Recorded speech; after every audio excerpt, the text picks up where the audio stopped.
প্লাবন পরিস্থিতি কিরকম তা সরেজমিনে দেখতে আজ জলে নেমে দুর্গতদের সঙ্গে কথা বললেন মুখ্যমন্ত্রী মমতা বন্দ্যোপাধ্যায়। আকাশপথে যাওয়ার সময় ভিডিও করে রাখলেন কি পরিস্থিতি, যতদূর চোখ যায় কি দেখা যাচ্ছে।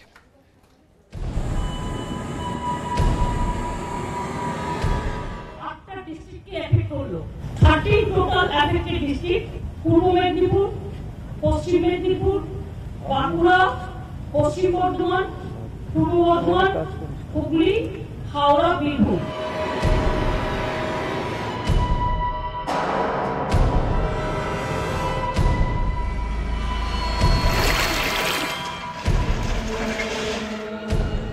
ডিভিসির ছাড়া জলে বানভাসী রাজ্যের বিস্তীর্ণ এলাকা, দুর্ভোগ চরমে।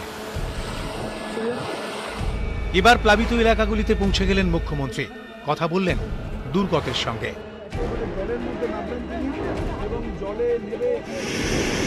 শনিবার হাওড়ার ডুমুরজলা থেকে হেলিকপ্টারে ওড়েন মুখ্যমন্ত্রী। আকাশপথেই তারপরে একে একে পরিদর্শন বানভাসী এলাকাগুলি।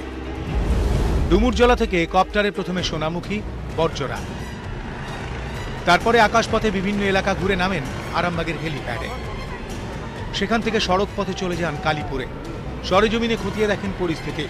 তারপরেই ফের একবার ডিভিসির বিরুদ্ধে ক্ষোভ উগরে জল ছাড়ার খতিয়ান তুলে ধরেন মুখ্যমন্ত্রী।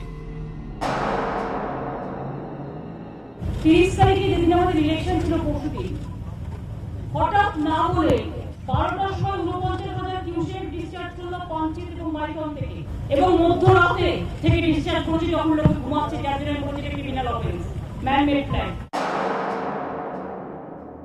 4 লক্ষের উপর মানুষকে আমরা ইভাকুয়েট করেছি এবং প্রায় 1 লক্ষ হাউস ড্যামেজ হচ্ছে। আমরা ইতিমধ্যে 6 লক্ষ টার্পোলিন পাঠিয়েছি।